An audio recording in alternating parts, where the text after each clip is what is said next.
Hoje eu quero conversar com vocês sobre um livro da Bíblia, um livro poético, mas um livro complexo, que tem uma mensagem extremamente oportuna para o meu e para o seu coração. E a minha oração é que a história deste livro, que a história desse personagem, nos encoraje, nos abençoe, nos fortaleça. Por isso eu quero convidar você para abrir sua Bíblia comigo no livro de Jó, no capítulo 1. Jó, capítulo 1. Nós vamos ler dos versos 6 a 12. Jó, capítulo 1, 6 a 12.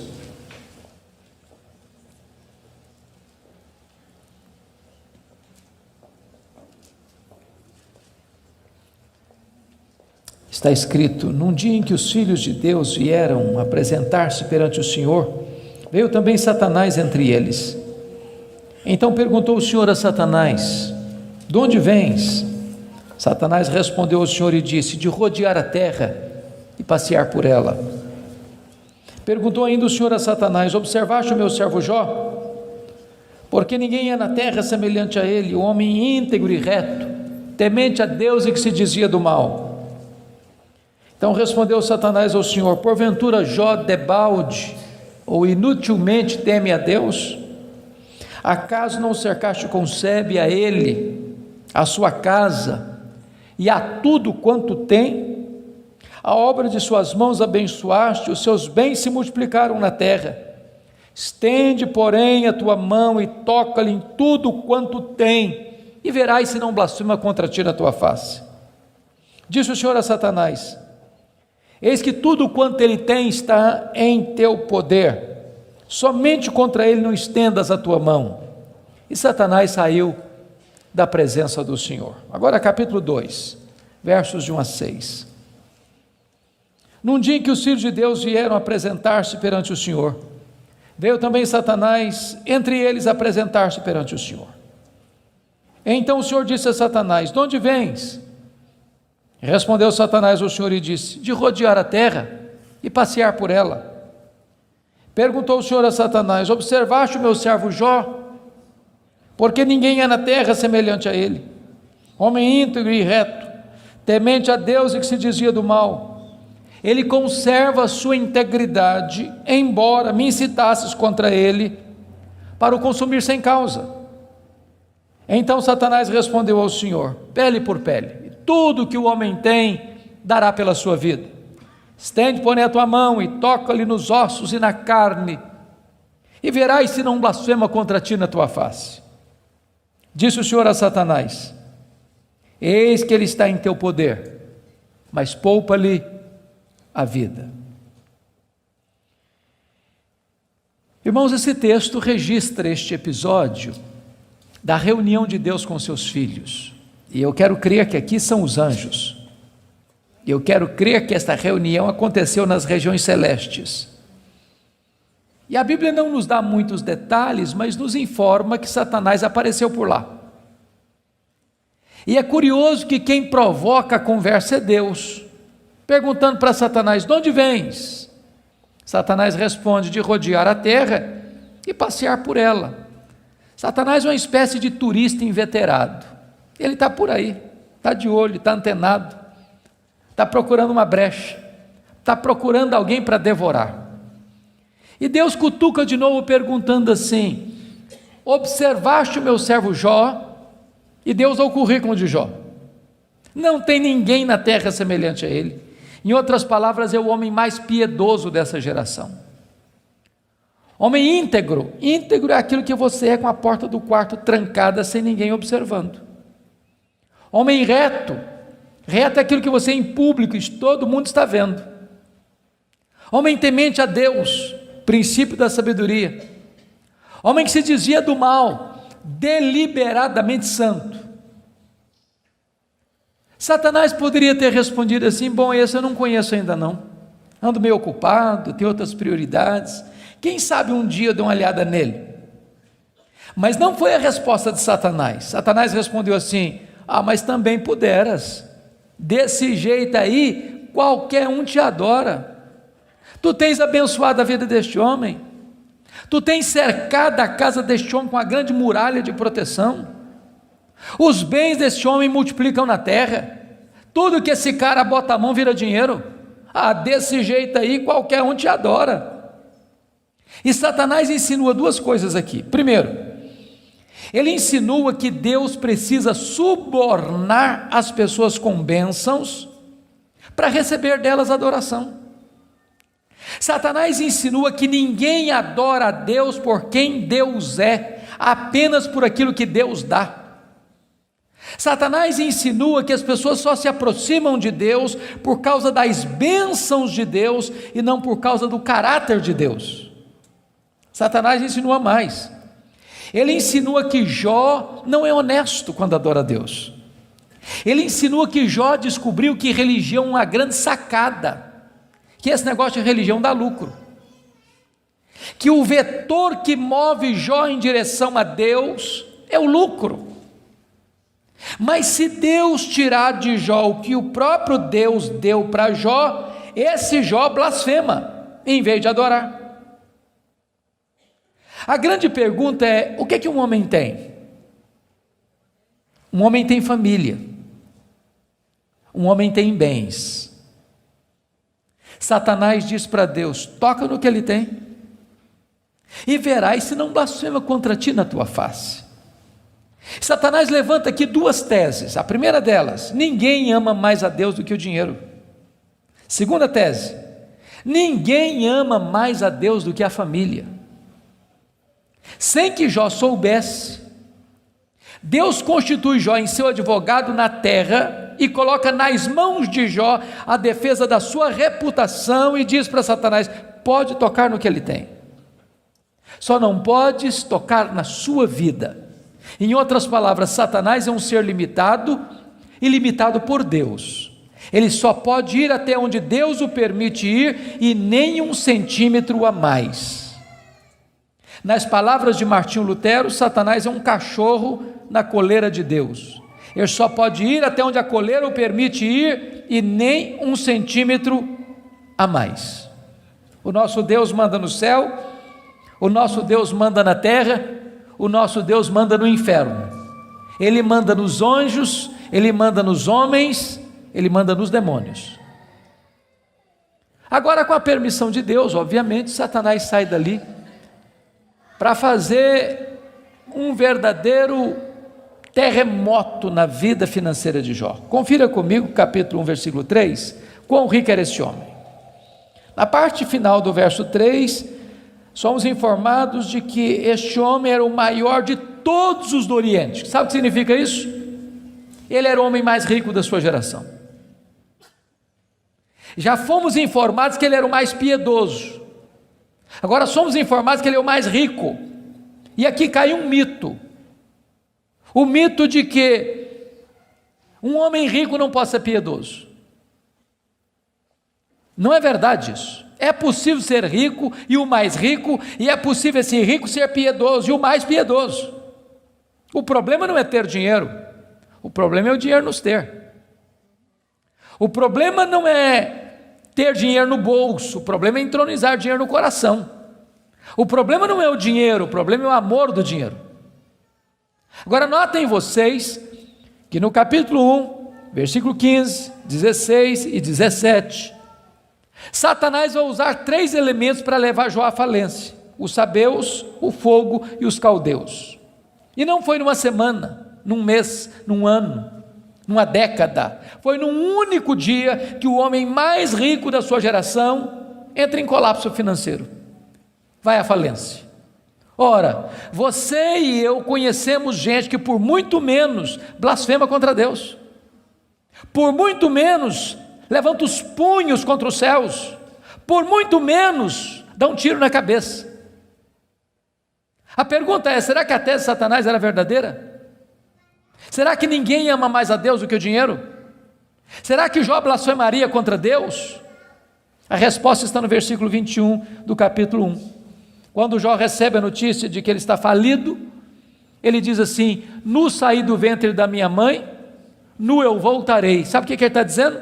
eu não trouxe nada para o mundo, eu não vou levar nada do mundo, portanto o que eu ganhei entre o berço e a sepultura não é a razão da minha vida. Ele derrota a primeira tese de Satanás, ele prova que ele ama mais a Deus que o dinheiro, ele prova que ele serve a Deus, não por aquilo que Deus dá, mas por quem Deus é. Mas agora vem a segunda tese: ninguém ama mais a Deus do que a família. Vocês concordam comigo certamente, e quem tem mais de 2 filhos aqui, sabem disso, ou 2 filhos, a partir de 2 filhos, os filhos não são naturalmente unidos, não são.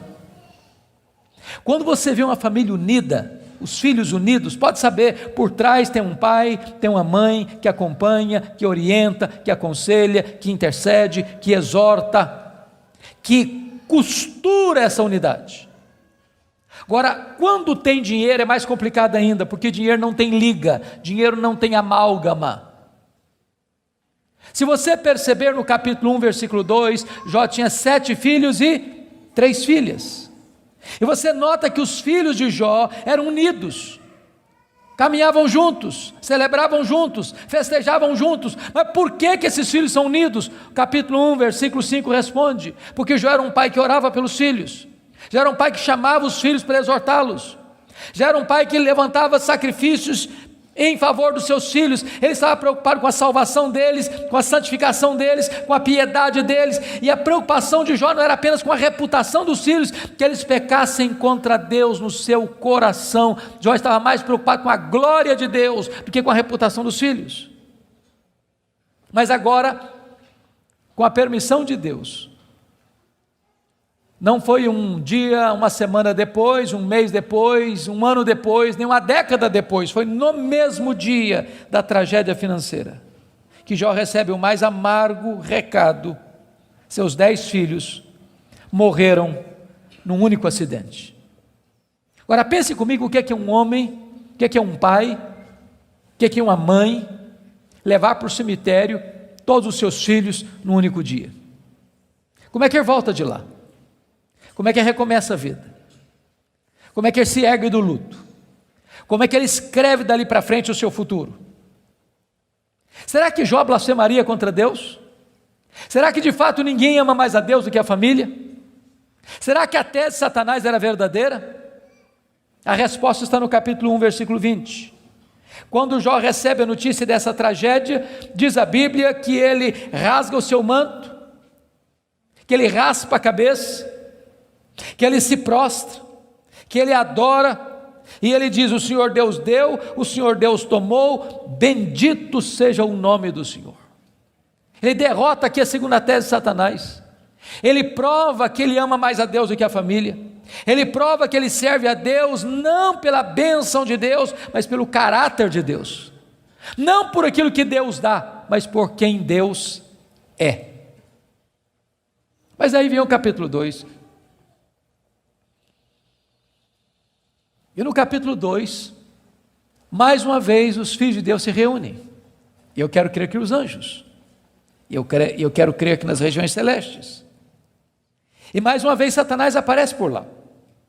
E é curioso que Deus é quem provoca a conversa de novo, perguntando para ele: de onde vens? Satanás responde: de rodear a terra e passear por ela. Sabe o que ele está dizendo? Não mudei minha agenda, estou fazendo o que eu sempre fiz, eu estou por aí, eu estou de olho, estou antenado, estou vivo e ativo no planeta Terra, estou procurando uma brecha, estou procurando alguém para devorar. E Deus cutuca outra vez, perguntando assim: observaste o meu servo Jó? E Deus dá o currículo de Jó sem alterar uma vírgula: não tem ninguém na terra semelhante a ele, homem íntegro, reto, temente a Deus, que se desvia do mal. Me incitasses contra ele sem causa para o destruir, mas ele permanece íntegro. Sabe o que Deus está dizendo? Satanás, suas teses são mentirosas, suas teses são falsas. Jó provou que me ama mais do que o dinheiro, mais do que a família. Jó provou que me ama não por aquilo que eu dou para ele, mas por quem eu sou. Aí Satanás levanta a terceira tese: pele por pele, e tudo que o homem tem dará pela sua vida. Toca-lhe nos ossos, toca-lhe na carne, e verás se não blasfema contra ti na tua face. A terceira tese de Satanás é essa: ninguém ama mais a Deus do que a si mesmo. Sem que Jó soubesse, Deus constitui Jó em seu advogado na terra e coloca nas mãos de Jó a defesa da sua reputação. E diz para Satanás: pode tocar nos ossos dele, pode tocar na carne dele, só não podes tirar a vida dele. Satanás é um ser limitado e limitado por Deus. Ele só pode ir até onde Deus o permite ir e nem um centímetro a mais. Mas com a permissão de Deus, Satanás sai dali para colocar uma doença maligna em Jó, ferida do alto da cabeça à planta dos pés. E eu imagino essa cena. Jó está falido, Jó está enlutado, e agora o seu corpo começa a ficar chagado. Feridas vão arrebentando por todo o seu corpo. Seu corpo fica cheio de pus, sua pele vai ficando necrosada, ele vai ficando mal cheiroso, ele é uma chaga viva, ele é um aborto vivo. E diz a Bíblia que outras bolhas vão se formando, e ele precisa pegar um caco, talvez de telha, para raspar sua pele necrosada. Bolhas vão se formando e se formando, e ele tem que morder nessas bolhas para tentar aliviar a sua dor. Ele não consegue comer, ele não consegue dormir, a dor não dá pausa, não dá trégua, e ele vai ficando magro, magérrimo, macérrimo, encarquilhado, de couro furado pelas costelas em ponta, no auge da sua dor, do seu desespero. A sua mulher olha para ele, um espectro humano, uma chaga viva, se revolta contra Deus e diz: ainda conservas a tua integridade, Jó? Amaldiçoa o teu Deus e morre. Deus não é digno de ser adorado no sofrimento. Acaba com isso, tenha hombridade e coragem de dar cabo da sua vida. E Jó responde para ela no capítulo 2, verso 10: tu falas como uma louca. Nós temos recebido o bem de Deus, não receberíamos também o mal? Em tudo isso, diz o texto, Jó não pecou contra Deus com os seus lábios. Ele derrota aqui a terceira tese de Satanás. Ele provou que amava mais a Deus do que a si mesmo. Ele provou que ele servia a Deus não por aquilo que Deus dá, mas por quem Deus é. Mas confira comigo capítulo 2, versículo 11. Aí vieram os amigos. Elifaz, Bildade e Zofar combinaram ir juntamente condoer-se de Jó, para consolá-lo. Diz o verso 12 que eles levantaram de longe os olhos, não reconheceram Jó. Eles ergueram a voz e choraram, cada um rasgou o seu manto, lançou pó sobre a cabeça. Sentaram-se com Jó na terra 7 dias e 7 noites. Nenhum lhe dizia palavra alguma, pois viam que a dor de Jó era muito grande. E eu quero fazer uma pergunta para você. Esses homens eram amigos de Jó? Esses homens eram amigos de Jó? É claro que eram. É claro que eram. Qual foi o problema desses homens? O problema desses homens é que num dado momento eles começaram, entre aspas, a fazer teologia. Eles começaram a lucubrar. Eles começaram a desenvolver uma espécie de lógica simples. E a lógica deles era essa: toda causa tem um efeito e todo efeito tem uma causa. Eles pensaram, para Jó estar sofrendo, ele deve ter feito coisa errada. Mas para ele estar sofrendo muito, ele deve ter feito muita coisa errada. Mas eles não só pensaram, eles falaram. Mas eles não só falaram, eles falaram para Jó. E eles assacaram contra Jó os mais pesados libelos acusatórios. Chamaram Jó de adúltero, chamaram Jó de ladrão, chamaram Jó de louco. Falaram para Jó que Deus havia matado os filhos dele por causa da loucura dele. Falaram para Jó que ele tinha ficado rico porque tinha roubado os órfãos e as viúvas. E eles foram massacrando Jó. E eles foram cravejando Jó com as suas setas mais venenosas. E eles foram esmagando Jó com as suas críticas mais desumanas e cruéis. Eles foram passando Jó debaixo do rolo compressor da impiedade. O que é que Jó fez? O que você e eu faríamos? Ele começa a perguntar assim para Deus: por que, meu Deus? Mas por que eu estou sofrendo? Mas por que a minha dor não cessa? Mas por que os meus filhos morreram? Mas por que eu não morri no ventre da minha mãe? Mas por que eu não morri ao nascer? Mas por que os seios da minha mãe não estavam murchos de leite para eu morrer de fome? Mas por que o Senhor não me mata de uma vez? Ele levantou os céus 16 vezes esta mesma pergunta: por quê, por quê, por quê, por quê? Ele levantou aos céus 34 queixas contra Deus. Sabe qual foi a resposta de Deus para ele? O total silêncio. Nenhuma palavra, nenhuma explicação, nenhuma luz no fim do túnel, nenhum sinal do seu favor. E eu posso garantir a vocês que pior do que sofrer é sofrer sem explicação. O silêncio de Deus grita mais alto nos nossos ouvidos do que o barulho mais ruidoso das circunstâncias mais adversas. Se vocês não estão notando, Jó está sendo golpeado por todos os lados. Ele está sendo encurralado, emparedado, entrincheirado por circunstâncias medonhas. Ele está sendo golpeado nas 5 áreas mais importantes da vida. Por exemplo, área financeira. O homem mais rico vai à falência. Segundo, a saúde. Um homem saudável vira uma chaga aberta. Terceiro, o casamento. Na hora que esse cara mais precisava do apoio da mulher dele, ela disse assim para ele: morre, homem, mas morre logo. Chega, para com isso, morre. Quarta área, os filhos. Irmãos, não é natural pai enterrar filhos. Não é natural. Não é natural. Um dia um médico que acabara de sepultar o seu filho caçula, disse para mim com lágrimas nos olhos: pastor, eu não aceito isso, o meu filho ter furado a fila. Isso não é natural. Quinta área que Jó está sendo golpeado: as amizades. Aqueles que vieram para serem consoladores e aplicarem um azeite terapêutico do refrigério, aplicam-lhe o vinagre das críticas mais amargas. Esse homem está sendo golpeado por todos os lados.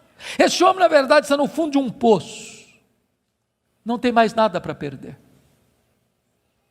Mas quando você está no fundo de um poço, só tem uma direção para olhar: é para cima. É para o alto, é para Deus. E quando ele olhou para cima, ele arranca do peito um brado de esperança e diz assim: mas uma coisa eu sei, é que o meu Redentor vive, e por fim revestir este meu corpo de pele, eu verei o meu Redentor. Quando ele dá esse brado de esperança, daqui a pouco Deus rompe o silêncio, e Deus começa a falar com ele. Mas quando Deus rompe o silêncio, Deus não responde nenhuma das 16 perguntas de Jó. Quando Deus rompe o silêncio, Deus não responde nenhuma das 34 queixas de Jó.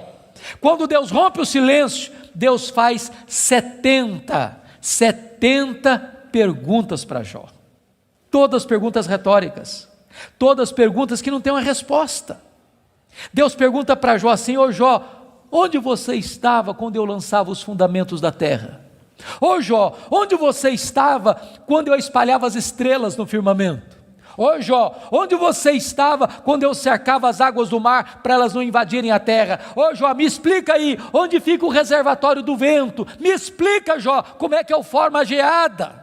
E Deus foi abrindo as comportas dos céus e despejando em catadupas, torrentes caudalosas do seu conhecimento, da sua majestade, da sua soberania sobre Jó. E Jó, ao ser esmagado por esta gloriosa revelação de Deus, ele foi se encolhendo, ele foi se encolhendo, ele foi se encolhendo, ele foi se encolhendo, para descobrir as 5 verdades mais sublimes da sua vida, que mudaram a sua história Verdades essas que espero em Deus impactem nesta noite o seu e o meu coração.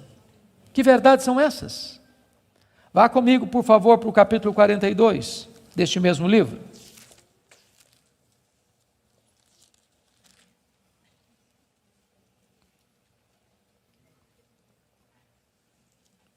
A primeira verdade que mudou a história de Jó, irmãos, está aqui no capítulo 42, versículo 1 e versículo 2.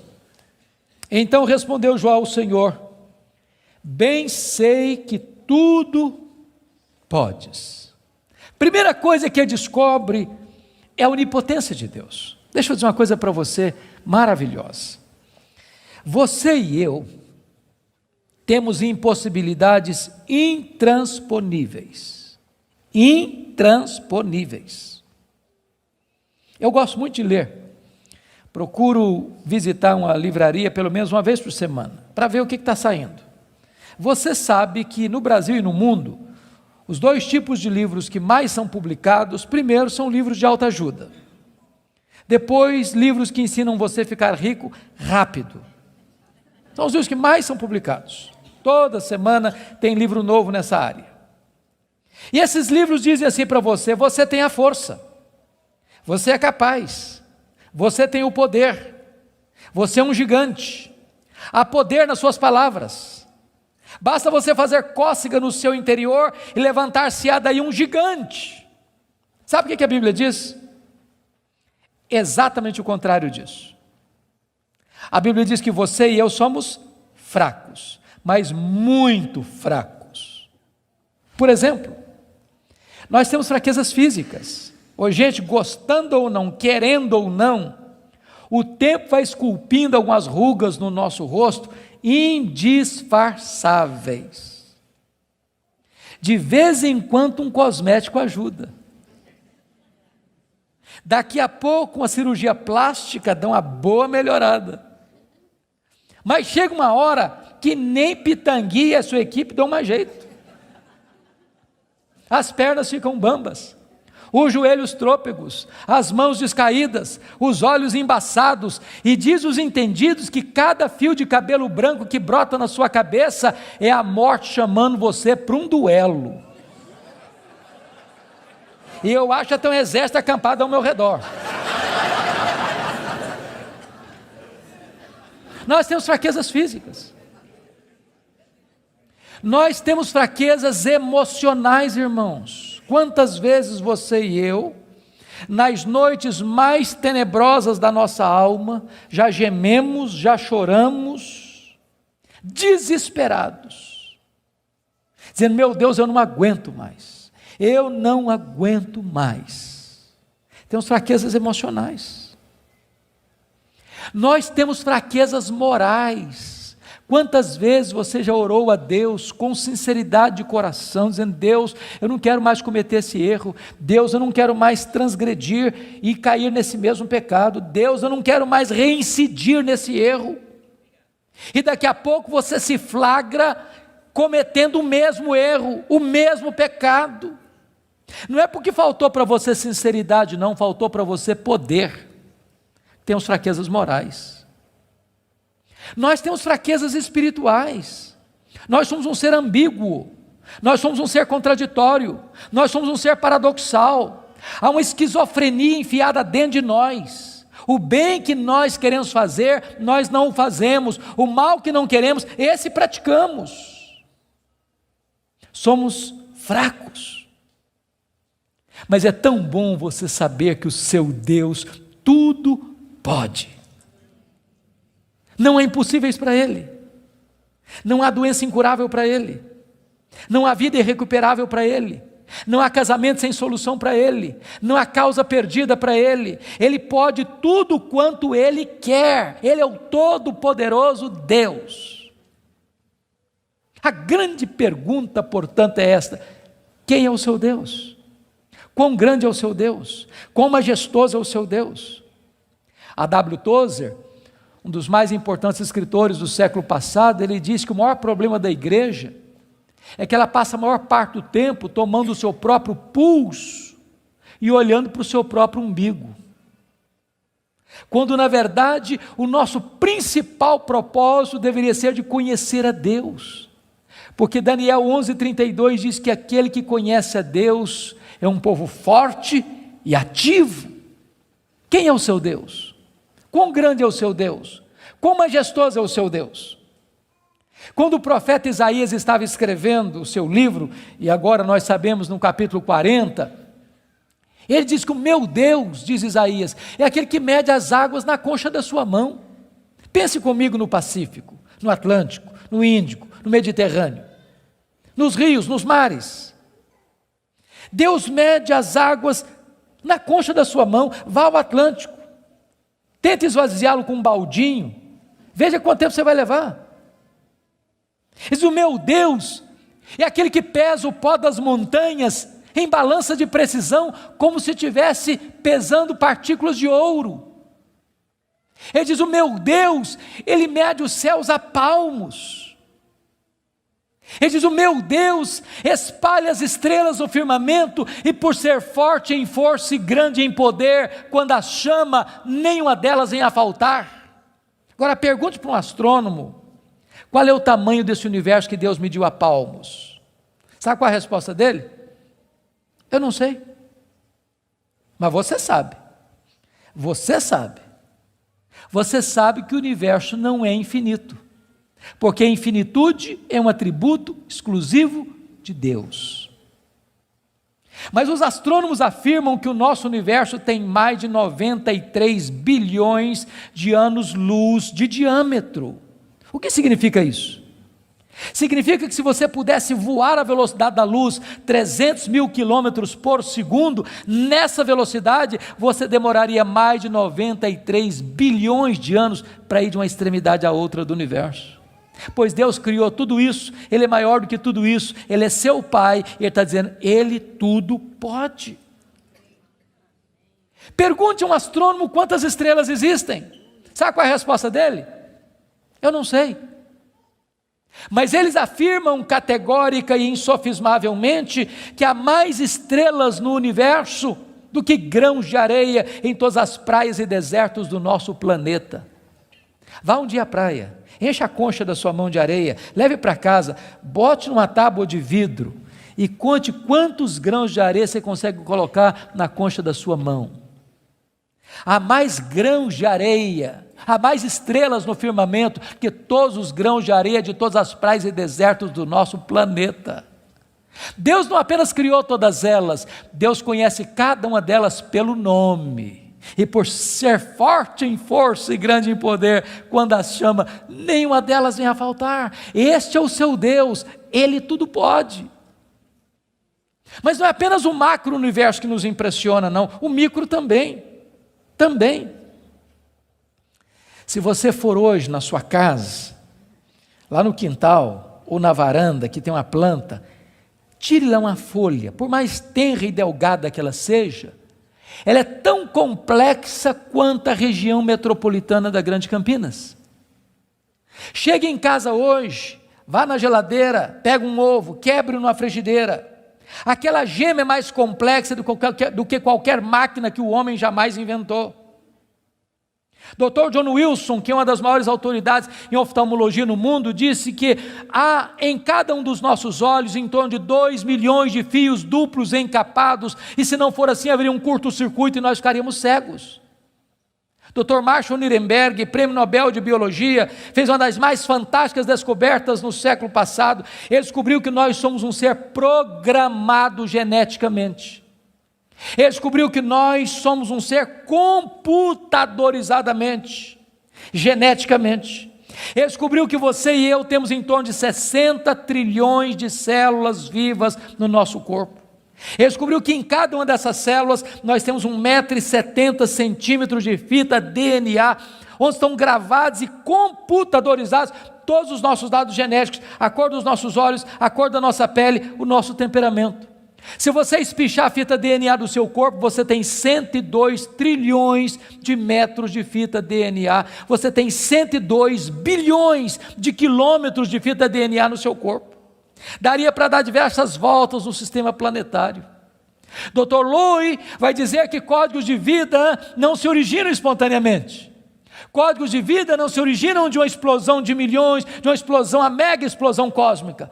Códigos de vida não se originam de uma evolução de milhões e milhões de anos. Códigos de vida foram plantados em você pelo Deus Todo-Poderoso, Criador dos céus e da terra. Ele tudo pode. Deixa eu ilustrar isso para você. Um pai caminhava pela rua com seu filho de 4 anos. Eu acho que todos vocês concordam comigo que as crianças parece que fizeram um curso de pós-doutorado em perguntas difíceis. Eu não conheço ninguém que faz pergunta mais complicada do que criança. E o menino voltou para o pai e perguntou assim: papai, qual é o tamanho de Deus? E o pai engasgou, porque não tinha uma resposta pronta para um menino de 4 anos.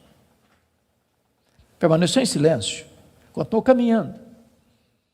Daqui a pouquinho o pai escuta o ronco das turbinas de um avião supersônico lá nas alturas excelsas e diz: filho, olha para cima. O menino olhou: está vendo aquele avião, filho? Estou vendo, papai, estou vendo. Qual é o tamanho daquele avião, filho? Ah, papai, muito pequeno, estava muito longe. O pai pegou o menino pelo braço, levou no aeroporto.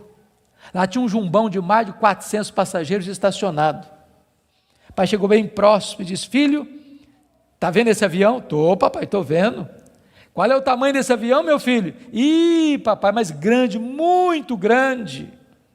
O pai disse: filho, Deus é do mesmo jeito. Quando você está longe de Deus, meu filho, Deus parece pequeno para você. Aí seus problemas ficam enormes. Mas quando você está perto de Deus, meu filho, Deus é grande para você. Aí os seus problemas ficam pequenos. Agora eu sei que tudo podes. A segunda verdade que mudou a vida de Jó está aí no versículo 2. E nenhum dos teus planos pode ser frustrado. Irmãos, não tem acaso, não tem sorte, não tem azar, não tem determinismo, não tem feitiço, não tem esse negócio de olho gordo. Você não precisa ter medo de sexta-feira 13. Você sabe que a mão de Deus dirige o seu destino. Nem um fio de cabelo da sua cabeça pode ser tocado sem que Deus saiba, sem que Deus permita, sem que Deus tenha um propósito. Quando você entende que Deus governa o universo, que Deus governa até uma folha que cai no outono, que nenhum pássaro, nenhum pardal pode cair ao chão sem que Deus saiba e permita, você vai entender que você não é uma lasca de lenha jogada no mar da vida, empurrado de um lado para o outro ao sabor das circunstâncias. A sua vida está nas mãos daquele que está assentado na sala de comando do universo. Ele está no controle. Não há acaso, não há azar, ele dirige o seu destino. Você pode dizer como Paulo: sabemos que todas as coisas cooperam para o bem daqueles que amam a Deus, daqueles que são chamados segundo o seu propósito. A terceira verdade que mudou a vida de Jó está aí no versículo 3, confira comigo. Ele diz assim: na verdade eu falei do que eu não entendia, coisas maravilhosas demais para mim. Ele reconhece a limitação do seu conhecimento. Mas para você entender isso aqui, eu lhe daria um conselho, se é que posso. Tira um sábado, tira um feriado, dá uma lida em Jó numa sentada só. Você vai descobrir coisa maravilhosa. Você vai descobrir que Jó, ao longo do livro, fez 3 coisas. Ele perguntou, ele se queixou e ele se defendeu. 3 coisas que ele fez. E você sabe disso, quando ele está machucado, quando ele está ferido, quando a gente está se sentindo injustiçado, sabe o que a gente faz? A gente fala, se defende, e às vezes quando a gente está sofrido demais, machucado demais, doído demais, a gente fala muita coisa sem entender. Quando Deus despeja a glória dele em cima de Jó, Jó bota a mão na boca e diz: meu Deus, quanta coisa que eu falei sem entender. Sabe o que eu aprendo com isso? Quando você encontrar alguém que parece sabichão demais, que sabe demais, que fica arrotando em cima de você conhecimento demais. Você está perto de uma pessoa que sabe quase nada. Que quem sabe, sabe que não sabe. Quanto mais você sabe que você não sabe, porque o que você não sabe é muito mais do que o que você sabe. Portanto, quem sabe, não estufa o peito, não fica empavonado. Não dá para ficar na presença do Todo-Poderoso Deus com soberba, com altivez, com arrogância. Jó começa a entender que Deus é Deus e Ele é homem. A quarta verdade que mudou a vida de Jó está no versículo 5, confira comigo. Ele reconhece o seu limitado conhecimento de Deus, ele diz assim: eu te conheci só de ouvir, mas agora os meus olhos te veem. Eu não sei se vocês entram em crise com esse versículo, eu entro. Sabe por que eu entro em crise com esse versículo? Porque eu não consigo conciliar 42:5 com 1:8. Lá no capítulo 1, versículo 8, Deus disse acerca dele: não tem ninguém na terra parecido com ele. Homem íntegro, reto, temente a Deus, que se desvia do mal. Aqui não é bajulação de um amigo rasgador de seda. Quem está falando isso acerca de Jó é Deus. É Deus quem está dizendo que esse cara é o homem mais piedoso da sua geração. E Deus não tem uma opinião a nosso respeito, Deus tem um diagnóstico. Agora, como é que esse homem que Deus diz que é o cara mais piedoso da sua geração, vem me fazer uma confissão dessa? Ah, Deus, eu te conheci só de ouvir, mas agora os meus olhos te veem. Parece contraditório. Mas para explicar isso, deixe-me fazer uma outra pergunta. Você conhece a Deus? Você conhece a Deus? Quanto você conhece? Quanto? Quanto você conhece a Deus? Deixa eu ilustrar. Havia um cidadão que nunca tinha visto o mar. Um dia ele fez uma viagem para o litoral e quando ele viu o mar, ele exclamou de toda a sua alma: agora eu conheço o mar. Aproxima-se dele um marujo, com a pele tostada de sol e sal, por viver nas procelas do mar, e disse assim: eu também conheço o mar. Qual a diferença entre eles? Você conhece a Deus? Quanto você conhece a Deus? Por exemplo, João 17,3 diz assim: e a vida eterna é esta, conhecer a Deus e a Jesus Cristo a quem enviaste. Sabe o que é a essência da vida eterna? É conhecer a Deus. Sabe o que você vai fazer no céu depois que você tiver 1000 anos lá na glória? Você vai estar conhecendo a Deus. Sabe o que você vai estar fazendo no céu depois que você tiver 1 milhão de anos lá na glória? Você vai estar conhecendo a Deus. Sabe o que você vai estar fazendo no céu depois que você tiver 1 bilhão de anos lá na glória? Você vai estar conhecendo a Deus. Nem toda a eternidade será suficiente para você esgotar o conhecimento de Deus, porque Deus é inesgotável em seu ser. Às vezes a gente pensa que o céu vai ser monótono. Há poucos dias um adolescente se aproximou de mim e disse assim: pastor, eu não quero ir para o céu não. Eu falei: você está ficando maluca, menina? Não quero ir não. Eu falei: mas então me explica esse negócio aí, ué. Ela me diz: ah, pastor, a ideia de céu que eu tenho é que eu vou estar sentado numa nuvem branca, com a harpa na mão, cantando. Ah, não aguento essa vida inteira não. Ah, não, eu quero coisa diferente para a minha vida. Deixa eu dizer para você, o céu é dinâmico. Nós vamos conhecer a Deus, nós vamos amar a Deus, nós vamos fruir a Deus, nós vamos glorificar a Deus. E se você não gosta de trabalhar, você está encrencado, porque nós vamos servir a Deus. Agora pense comigo nessa tese. Parece-me que foi Albert Einstein quem disse isso. Neste corpo nosso que fica cansado, velho, enrugado e caquético, a gente faz coisas tão lindas. E dizer que nós não usamos nem 10% do nosso potencial. Agora pense comigo um corpo 100% turbinado pela glória de Deus, imortal, incorruptível, poderoso, glorioso, espiritual, celestial, semelhante ao corpo da glória do Senhor Jesus. O que não vão poder fazer? Já pensou nisso? Por exemplo, quando Jesus ressuscitou com o corpo de glória, ele entrava numa casa com a porta fechada sem precisar abrir a porta. Quando Jesus ressuscitou com o seu corpo de glória, ele saía de Jerusalém, aparecia lá na Galileia, mais de 100 quilômetros, sem precisar percorrer o trecho. Quando Jesus ressuscitou com o corpo de glória, ele foi assunto aos céus, levado entre nuvens. Eu pergunto para você agora, com que velocidade Jesus voltou para o céu? Velocidade da luz? 300 mil quilômetros por segundo? Porque se Jesus voltou na velocidade da luz, 300 mil quilômetros por segundo, depois de 2000 anos, ele está logo ali na esquina ainda. Eu pergunto para você, com que velocidade um anjo vem do céu à terra? Com que velocidade? A Bíblia diz que lá no Getsemane, Jesus disse para Pedro assim, bota essa espada na bainha aí, se eu precisasse de ajuda, eu rogaria ao Pai, ele me mandaria mais de 12 legiões de anjos. Quantos são 12 legiões de anjos? 72 mil anjos. Com que velocidade eles viriam? No estalar de dedos. O que significa isso? Significa que os anjos não estão sujeitos às mesmas leis que nos governam, de tempo, de espaço, de tamanho. A Bíblia diz que nós vamos ser como os anjos, não no sentido de que não teremos um corpo, mas vamos viver na mesma dimensão. Nós vamos habitar e reinar com Cristo nos novos céus e na nova terra.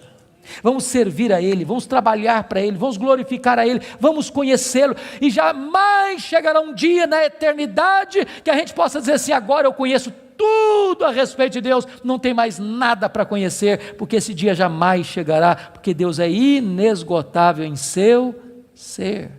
Agora eu entendo Jó, sabe o que Jó está dizendo? Deus, eu só estou arranhando a superfície, só arranhando a superfície, tem mais, tem muito mais, tem infinitamente mais. Agora eu entendo o profeta, conheçamos e prossigamos em conhecer o Senhor. Mas a última verdade que mudou a vida de Jó está no versículo 6, confira comigo. Ele diz assim, por isso eu me abomino e eu me arrependo no pó e na cinza. Ele reconheceu a enormidade do seu pecado. E aqui eu entro em crise de novo. Porque essa confissão aqui cabe bem na boca de um ladrão, de um assassino, de um adúltero, de um corrupto.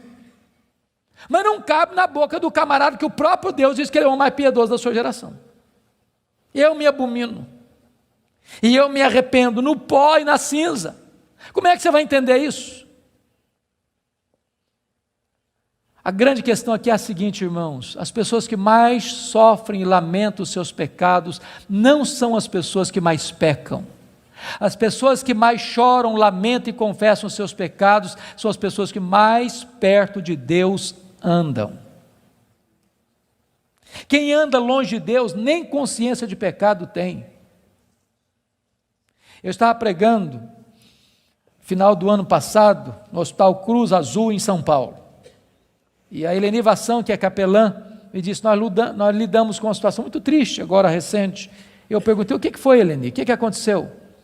Ela me disse que chega no hospital uma moça, com seus pais, com hemorragia muito severa. E quando o médico foi examinar aquela moça, o médico disse, essa menina acabou de ter um bebê. Essa moça acabou de ter um bebê.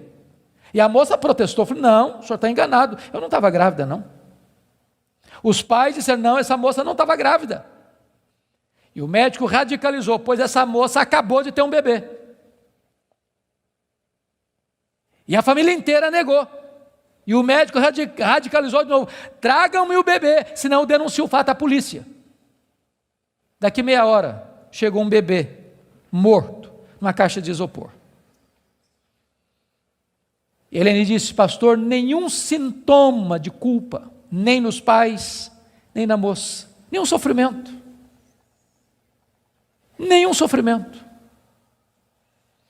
Há poucos dias em São Paulo eu vi um cidadão que recebeu 3 mil reais para matar uma outra pessoa, pistoleiro de aluguel.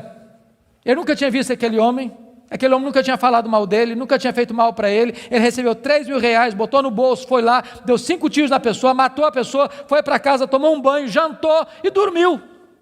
Nenhuma culpa. Mas quem anda na presença de Deus, aquele que é santo, santo, santo, não pode se aproximar dele sem dizer: ai de mim, Senhor, ai de mim, Senhor, eu estou perdido.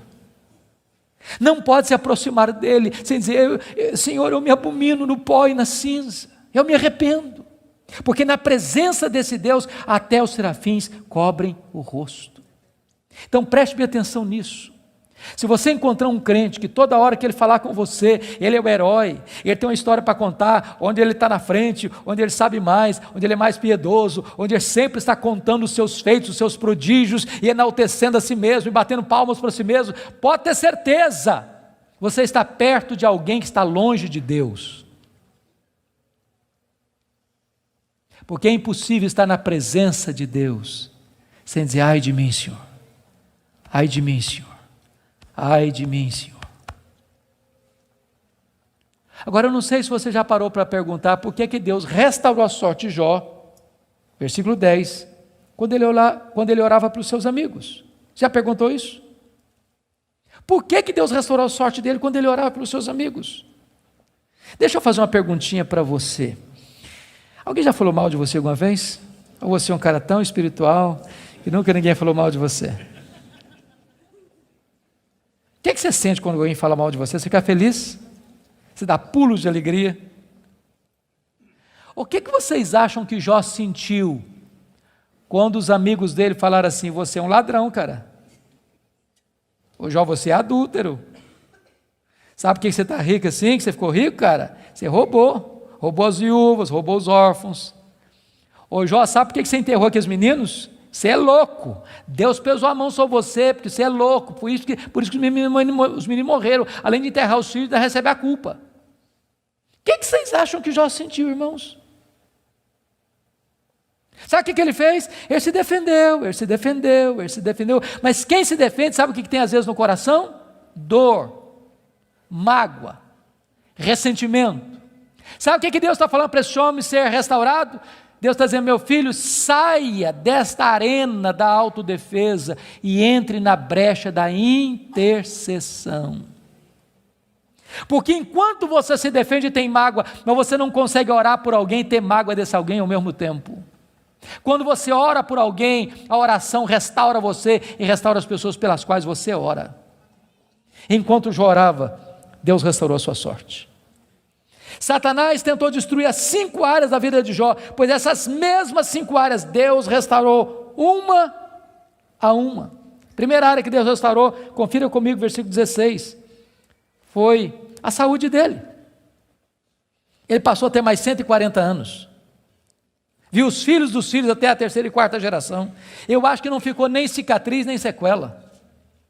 Eu quero dizer para você que Deus está aqui nesta noite, Ele é o mesmo Deus, e Ele pode curar. Ele é o Deus que cura. A segunda área que Deus restaurou, amados irmãos, foi a financeira. Confira o versículo 12. E é curioso que se você compara 1:3 com 42:12, ele recebeu tudo em dobro. Se já era o mais rico antes, agora ele é duplamente o mais rico. Eu quero dizer para você que Deus está aqui, Ele é o Deus da restituição. A terceira área que Deus restaurou foram os amigos. Confira comigo o versículo 8. E eu acho isso magnífico. Sabe por quê? Porque aqueles homens que cravejaram Jó com as suas críticas, Deus diz para eles assim: pois é, vocês lembram aquele cara que vocês criticaram? Vocês vão ter que ir nele. Vocês vão ter que ir lá nele, para ele orar por vocês. Vocês lembram? Vocês falaram dele? Pois é, aquele cara é mais justo que vocês. Sabe o que Deus está fazendo aqui? Honrando Jó. Honrando Jó. Eu vou dizer uma frase aqui hoje, se vocês guardarem essa frase, eu me dou por satisfeito essa noite. É muito simples, mas é a síntese do que eu estou falando.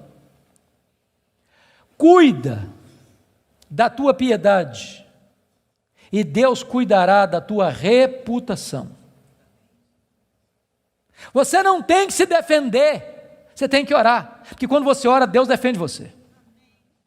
Quando você leva Deus a sério, as pessoas que criticaram você vão ter que voltar a você e mudar de opinião a seu respeito. Deus restaurou Jó, Deus restaurou os amigos de Jó. A quarta área que Deus restaurou foi o casamento. Agora pense só um pouquinho comigo, só um pouquinho.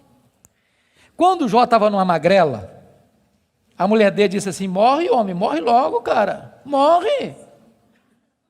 Agora o Jó está curado, cheio da grana, no topo da pirâmide. Se fosse hoje, o que vocês acham que Jó faria?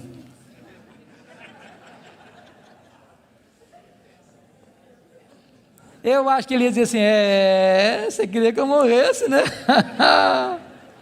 A fila andou, minha filha. Estou noutra. Irmãos queridos, Deus não faz a obra pela metade. Deus curou o coração da mulher dele, Deus curou o coração dele, Deus restaurou o casamento deles. Há poucos dias, chegou uma mulher para mim e disse assim: pastor, eu estou me divorciando. Eu tomei um susto, falei: mas divorciando? Falei: estou me divorciando. E eu perguntei: mas por quê? Ela olhou fundo nos meus olhos e disse: pastor, secou. Está claro? Vou para você botar a legenda. E eu falei: secou, filha? Secou. Falei: então tem esperança. Mas como tem esperança? Minha filha, você não leu na Bíblia lá que a vara seca de Arão floresceu? Pois Deus faz o que está seco florescer. Ela falou: pastor, o senhor está meio bruto, o senhor não me entende não, o senhor não compreende a minha linguagem, não, estou falando do senhor que morreu.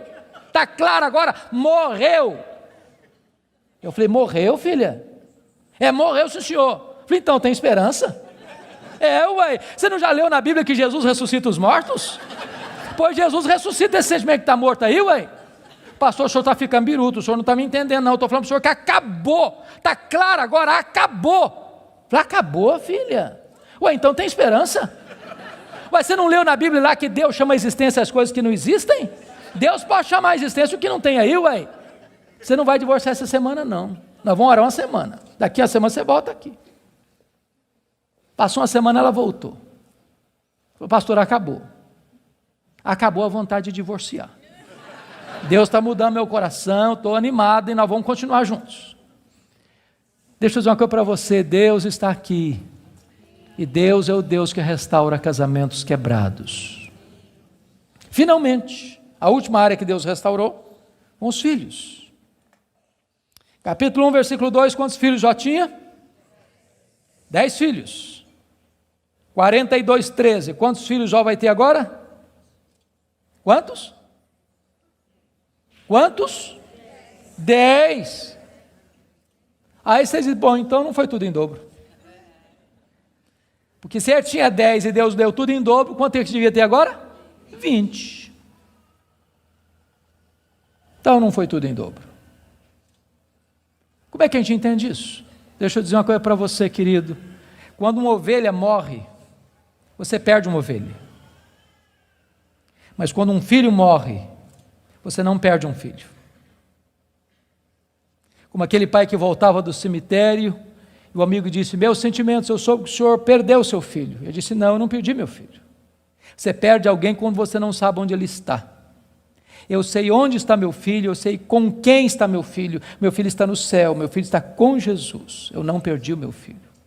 Jó agora tem 10 filhos na terra, Jó agora tem 10 filhos no céu.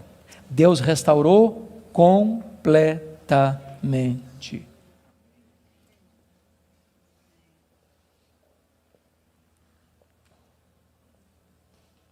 Sabe qual era a intenção de Satanás? Colocar Jó longe de Deus. Sabe o que Satanás conseguiu? Colocar Jó mais perto de Deus. Sabem por quê? Porque os planos de Deus não podem ser frustrados. Que grande Deus nós temos. Que maravilhoso Deus nós temos. Que majestoso Deus nós temos. Você e eu fomos criados para a glória de Deus. Você e eu vivemos para a glória de Deus. A vida não faz sentido longe de Deus. Ele é a razão da nossa vida. Ele é o nosso Criador, Ele é o nosso provedor. Ele é o nosso sustentador. Ele é o nosso consolador. Ele é o nosso restaurador. Ele é o nosso redentor. Ele é a nossa herança. Ele é a nossa paz, Ele é a nossa justiça, Ele é a nossa alegria, Ele é o nosso tesouro, Ele é tudo para nós. A vida sem Ele não tem graça, não tem sentido.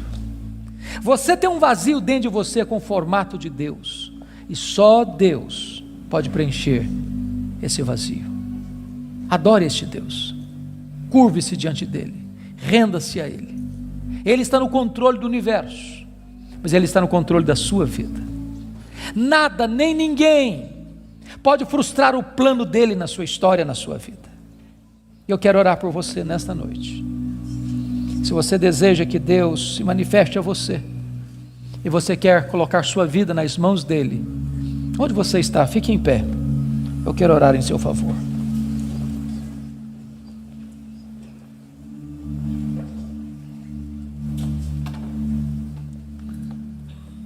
Ó Deus, nós te adoramos nesta noite, porque só Tu és Deus, o Todo-Poderoso Deus, o Deus que não é forjado por mãos humanas, o Deus que não foi criado pela imaginação dos homens, o Deus que é, o Deus eterno, o Deus criador, sustentador da vida, o Deus da nossa salvação.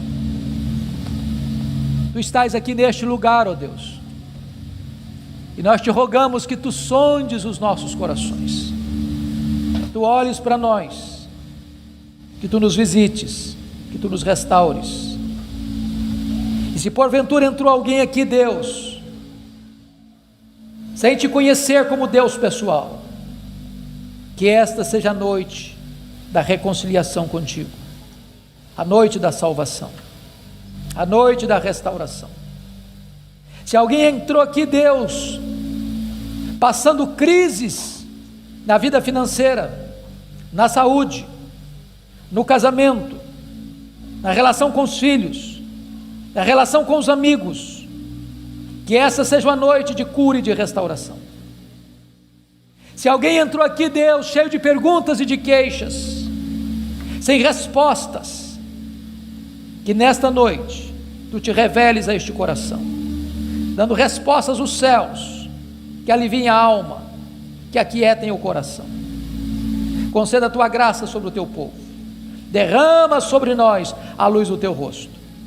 Queremos viver para Te conhecer, para Te honrar, para Te exaltar, para nos deleitarmos em Ti, porque Tu és a fonte de todo o nosso prazer. Glória ao Teu nome, pela Tua palavra, glória ao Teu nome, pela Tua igreja, glória ao Teu nome, pelas famílias aqui presentes, glória ao Teu nome, por esse tempo precioso de culto.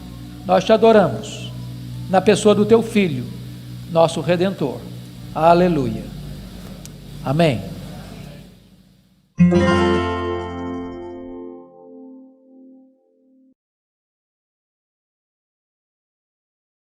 Sabe qual foi a resposta de Deus para ele? O total silêncio. Nenhuma palavra, nenhuma explicação, nenhuma luz no fim do túnel, nenhum sinal do seu favor. E eu posso garantir a vocês que pior do que sofrer é sofrer sem explicação. O silêncio de Deus grita mais alto nos nossos ouvidos do que o barulho mais ruidoso das circunstâncias mais adversas. Se vocês não estão notando, Jó está sendo golpeado por todos os lados. Ele está sendo encurralado, emparedado, entrincheirado por circunstâncias medonhas. Ele está sendo golpeado nas 5 áreas mais importantes da vida. Por exemplo, área financeira. O homem mais rico vai à falência. Segundo, a saúde. Um homem saudável vira uma chaga aberta. Terceiro, o casamento. Na hora que esse cara mais precisava do apoio da mulher dele, ela disse assim para ele: morre, homem, mas morre logo. Chega, para com isso, morre. Quarta área, os filhos. Irmãos, não é natural pai enterrar filhos. Não é natural. Não é natural. Um dia um médico que acabara de sepultar o seu filho caçula, disse para mim com lágrimas nos olhos: pastor, eu não aceito isso, o meu filho ter furado a fila. Isso não é natural.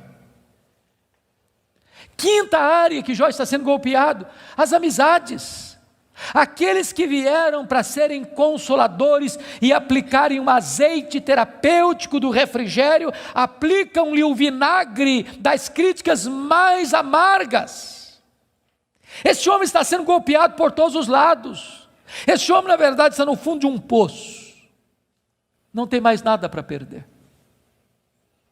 Mas quando você está no fundo de um poço, só tem uma direção para olhar: é para cima, é para o alto, é para Deus. E quando ele olhou para cima, ele arranca do peito um brado de esperança e diz assim: mas uma coisa eu sei, é que o meu Redentor vive, e por fim revestir este meu corpo de pele, eu verei o meu Redentor. Quando ele dá esse brado de esperança, daqui a pouco Deus rompe o silêncio, e Deus começa a falar com ele. Mas quando Deus rompe o silêncio, Deus não responde nenhuma das 16 perguntas de Jó.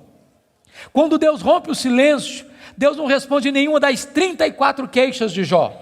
Quando Deus rompe o silêncio, Deus faz 70 perguntas para Jó.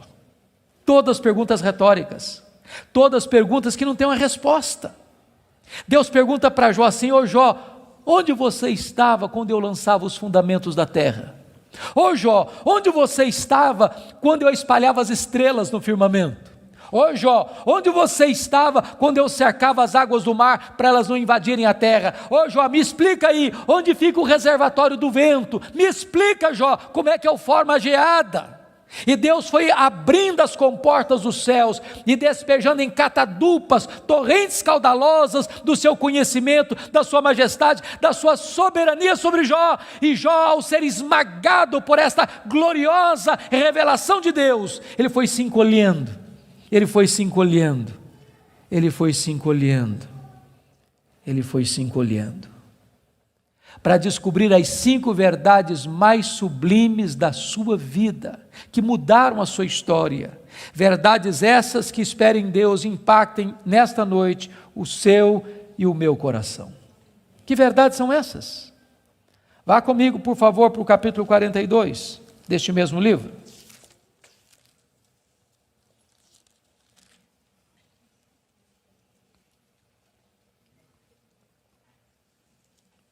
A primeira verdade que mudou a história de Jó, irmãos, está aqui no capítulo 42, versículo 1 e versículo 2. Então respondeu Jó ao Senhor: bem sei que tudo podes. Primeira coisa que ele descobre é a onipotência de Deus. Deixa eu dizer uma coisa para você maravilhosa. Você e eu temos impossibilidades intransponíveis. Intransponíveis. Eu gosto muito de ler. Procuro visitar uma livraria pelo menos uma vez por semana, para ver o que está saindo. Você sabe que no Brasil e no mundo, os 2 tipos de livros que mais são publicados, primeiro são livros de autoajuda. Depois, livros que ensinam você a ficar rico rápido. São os livros que mais são publicados. Toda semana tem livro novo nessa área.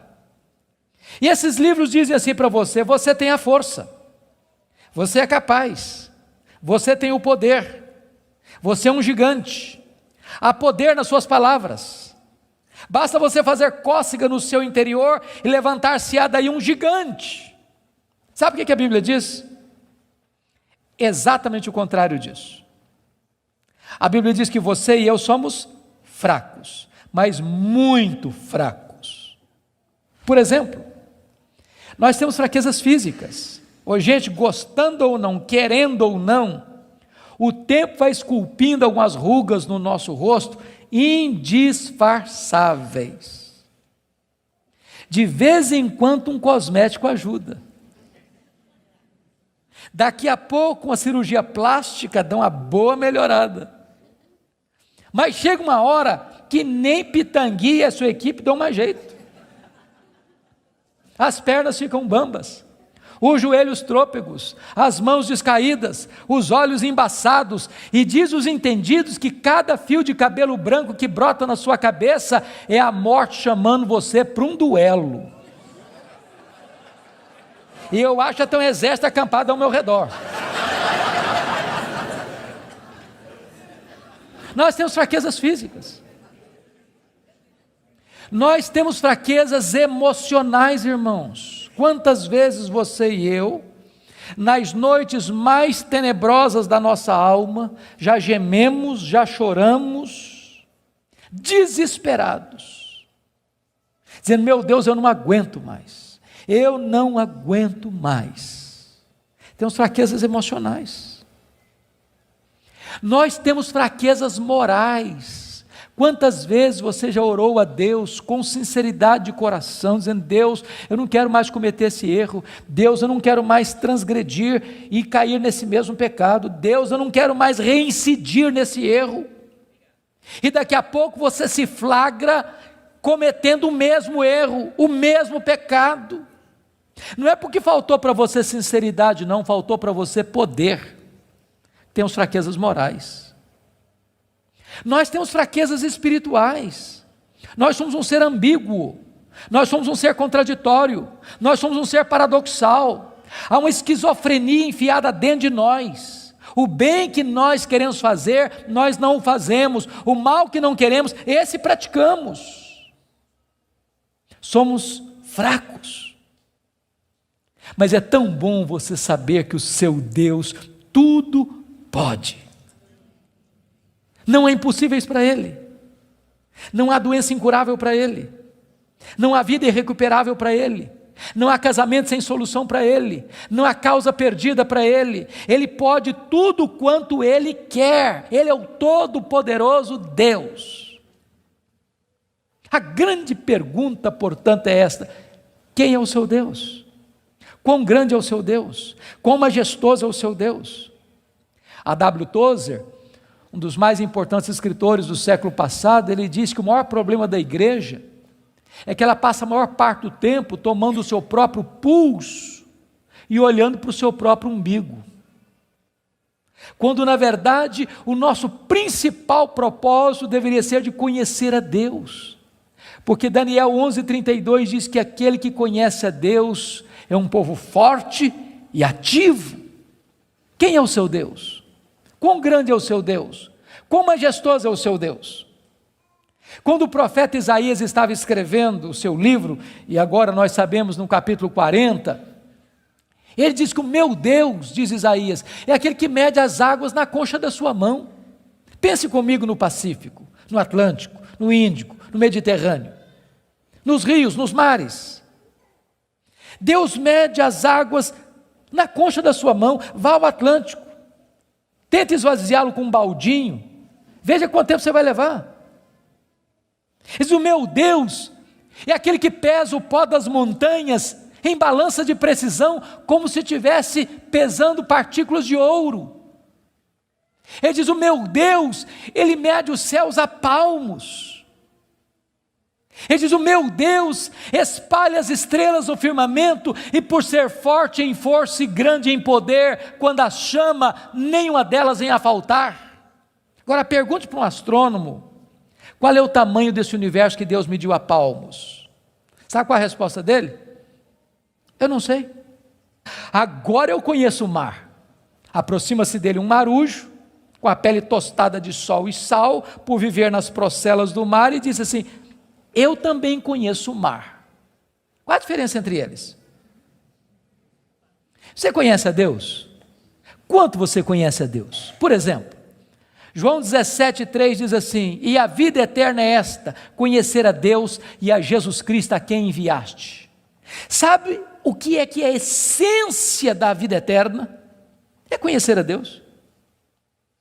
Sabe o que você vai fazer no céu depois que você tiver 1000 anos lá na glória? Você vai estar conhecendo a Deus. Sabe o que você vai estar fazendo no céu depois que você tiver 1 milhão de anos lá na glória? Você vai estar conhecendo a Deus.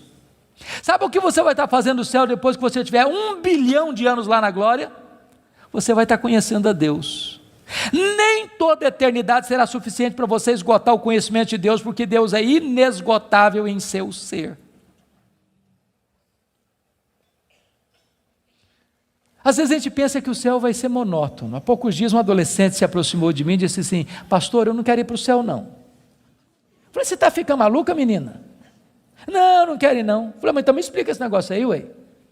Ela me diz: pastor, a ideia de céu que eu tenho é que eu vou estar sentado numa nuvem branca, com a harpa na mão, cantando. Não aguento essa vida inteira não. Não, eu quero coisa diferente para a minha vida. Deixa eu dizer para você, o céu é dinâmico. Nós vamos conhecer a Deus, nós vamos amar a Deus, nós vamos fruir a Deus, nós vamos glorificar a Deus. E se você não gosta de trabalhar, você está encrencado, porque nós vamos servir a Deus. Agora pense comigo nessa tese. Parece-me que foi Albert Einstein quem disse isso. Neste corpo nosso que fica cansado, velho, enrugado e caquético, a gente faz coisas tão lindas. E dizer que nós não usamos nem 10% do nosso potencial. Agora pense comigo um corpo 100% turbinado pela glória de Deus, imortal, incorruptível, poderoso, glorioso, espiritual, celestial, semelhante ao corpo da glória do Senhor Jesus. O que não vamos poder fazer? Já pensou nisso? Por exemplo, quando Jesus ressuscitou com o corpo de glória, ele entrava numa casa com a porta fechada sem precisar abrir a porta. Quando Jesus ressuscitou com o seu corpo de glória, ele saía de Jerusalém, aparecia lá na Galileia, mais de 100 quilômetros, sem precisar percorrer o trecho. Quando Jesus ressuscitou com o corpo de glória, ele foi assunto aos céus, levado entre nuvens. Eu pergunto para você agora, com que velocidade Jesus voltou para o céu? Velocidade da luz? 300 mil quilômetros por segundo. Porque se Jesus voltou na velocidade da luz, 300 mil quilômetros por segundo, depois de 2000 anos, ele está logo ali na esquina ainda. Eu pergunto para você, com que velocidade um anjo vem do céu à terra? Com que velocidade? A Bíblia diz que lá no Getsêmani, Jesus disse para Pedro assim: bota essa espada na bainha aí, se eu precisasse de ajuda, eu rogaria ao Pai, ele me mandaria mais de 12 legiões de anjos. Quantos são 12 legiões de anjos? 72 mil anjos. Com que velocidade eles viriam? No estalar de dedos. O que significa isso? Significa que os anjos não estão sujeitos às mesmas leis que nos governam, de tempo, de espaço, de tamanho. A Bíblia diz que nós vamos ser como os anjos, não no sentido de que não teremos um corpo, mas vamos viver na mesma dimensão. Nós vamos habitar e reinar com Cristo nos novos céus e na nova terra. Vamos servir a Ele, vamos trabalhar para Ele, vamos glorificar a Ele, vamos conhecê-lo, e jamais chegará um dia na eternidade que a gente possa dizer assim: agora eu conheço tudo a respeito de Deus, não tem mais nada para conhecer, porque esse dia jamais chegará, porque Deus é inesgotável em seu ser. Agora eu entendo Jó. Sabe o que o Jó está dizendo? Deus, eu só estou arranhando a superfície, só arranhando a superfície. Tem mais, tem muito mais, tem infinitamente mais. Agora eu entendo o profeta: conheçamos e prossigamos em conhecer o Senhor. Mas a última verdade que mudou a vida de Jó está no versículo 6, confira comigo.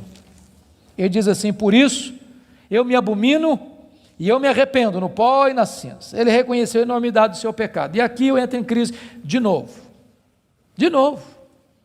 Porque essa confissão aqui cabe bem na boca de um ladrão, de um assassino, de um adúltero, de um corrupto. Mas não cabe na boca do camarada que o próprio Deus diz que ele é o mais piedoso da sua geração. Eu me abomino e eu me arrependo no pó e na cinza. Como é que você vai entender isso? A grande questão aqui é a seguinte, irmãos: as pessoas que mais sofrem e lamentam os seus pecados não são as pessoas que mais pecam. As pessoas que mais choram, lamentam e confessam os seus pecados são as pessoas que mais perto de Deus andam. Quem anda longe de Deus, nem consciência de pecado tem. Eu estava pregando, final do ano passado, no Hospital Cruz Azul, em São Paulo. E a Eleni Vassão, que é capelã, me disse, nós lidamos com uma situação muito triste, agora recente. Eu perguntei, o que foi, Eleni? O que aconteceu? Ela me disse que chega no hospital uma moça, com seus pais, com hemorragia muito severa. E quando o médico foi examinar aquela moça, o médico disse, essa menina acabou de ter um bebê. Essa moça acabou de ter um bebê. E a moça protestou, falou, não, o senhor está enganado, eu não estava grávida não. Os pais disseram, não, essa moça não estava grávida. E o médico radicalizou, pois essa moça acabou de ter um bebê. E a família inteira negou. E o médico radicalizou de novo, tragam-me o bebê, senão eu denuncio o fato à polícia. Daqui meia hora, chegou um bebê, morto, numa caixa de isopor. Helene disse, pastor, nenhum sintoma de culpa, nem nos pais, nem na moça, nenhum sofrimento. Nenhum sofrimento. Há poucos dias em São Paulo eu vi um cidadão que recebeu R$3.000 para matar uma outra pessoa, pistoleiro de aluguel. Ele nunca tinha visto aquele homem nunca tinha falado mal dele, nunca tinha feito mal para ele. Ele recebeu R$3.000, botou no bolso, foi lá, deu 5 tiros na pessoa, matou a pessoa, foi para casa, tomou um banho, jantou e dormiu. Nenhuma culpa. Mas quem anda na presença de Deus, aquele que é santo, santo, santo, não pode se aproximar dele sem dizer, ai de mim, Senhor, ai de mim, Senhor, eu estou perdido. Não pode se aproximar dele sem dizer, Senhor, eu me abomino no pó e na cinza, eu me arrependo, porque na presença desse Deus, até os serafins cobrem o rosto. Então preste bem atenção nisso. Se você encontrar um crente que toda hora que ele falar com você, ele é o herói, ele tem uma história para contar, onde ele está na frente, onde ele sabe mais, onde ele é mais piedoso, onde ele sempre está contando os seus feitos, os seus prodígios, e enaltecendo a si mesmo, e batendo palmas para si mesmo, pode ter certeza, você está perto de alguém que está longe de Deus. Porque é impossível estar na presença de Deus, sem dizer, ai de mim, Senhor, ai de mim, Senhor. Ai de mim, Senhor. Agora eu não sei se você já parou para perguntar por que Deus restaurou a sorte de Jó, versículo 10, quando ele orava para os seus amigos. Já perguntou isso? Por que Deus restaurou a sorte dele quando ele orava para os seus amigos? Deixa eu fazer uma perguntinha para você. Alguém já falou mal de você alguma vez? Ou você é um cara tão espiritual e nunca ninguém falou mal de você? O que você sente quando alguém fala mal de você? Você fica feliz? Você dá pulos de alegria? O que vocês acham que Jó sentiu quando os amigos dele falaram assim, você é um ladrão, cara? Ô Jó, você é adúltero. Sabe por que você está rico assim, que você ficou rico, cara? Você roubou as viúvas, roubou os órfãos. Ô Jó, sabe por que você enterrou aqueles meninos? Você é louco, Deus pesou a mão sobre você, porque você é louco, por isso que os meninos morreram, além de enterrar os filhos, ainda recebe a culpa. O que vocês acham que Jó sentiu, irmãos? Sabe o que ele fez? Ele se defendeu, mas quem se defende, sabe o que tem às vezes no coração? Dor, mágoa, ressentimento. Sabe o que Deus está falando para esse homem ser restaurado? Deus está dizendo, meu filho, saia desta arena da autodefesa e entre na brecha da intercessão. Porque enquanto você se defende e tem mágoa, mas você não consegue orar por alguém e ter mágoa desse alguém ao mesmo tempo. Quando você ora por alguém, a oração restaura você e restaura as pessoas pelas quais você ora. Enquanto Jó orava, Deus restaurou a sua sorte. Ninguém ama mais a Deus do que a família. Vocês concordam comigo certamente, e quem tem mais de 2 filhos aqui, sabem disso, ou 2 filhos, a partir de 2 filhos, os filhos não são naturalmente unidos, não são. Quando você vê uma família unida, os filhos unidos, pode saber, por trás tem um pai, tem uma mãe que acompanha, que orienta, que aconselha, que intercede, que exorta. que costura essa unidade. Agora, quando tem dinheiro é mais complicado ainda, porque dinheiro não tem liga, dinheiro não tem amálgama. Se você perceber no capítulo 1, versículo 2, Jó tinha 7 filhos e 3 filhas. E você nota que os filhos de Jó eram unidos, caminhavam juntos, celebravam juntos, festejavam juntos. Mas por que esses filhos são unidos? Capítulo 1, versículo 5 responde: porque Jó era um pai que orava pelos filhos, já era um pai que chamava os filhos para exortá-los, já era um pai que levantava sacrifícios em favor dos seus filhos. Ele estava preocupado com a salvação deles, com a santificação deles, com a piedade deles. E a preocupação de Jó não era apenas com a reputação dos filhos, que eles pecassem contra Deus no seu coração. Jó estava mais preocupado com a glória de Deus do que com a reputação dos filhos. Mas agora, com a permissão de Deus, não foi um dia, uma semana depois, um mês depois, um ano depois, nem uma década depois, foi no mesmo dia da tragédia financeira, que Jó recebe o mais amargo recado: seus 10 filhos morreram num único acidente.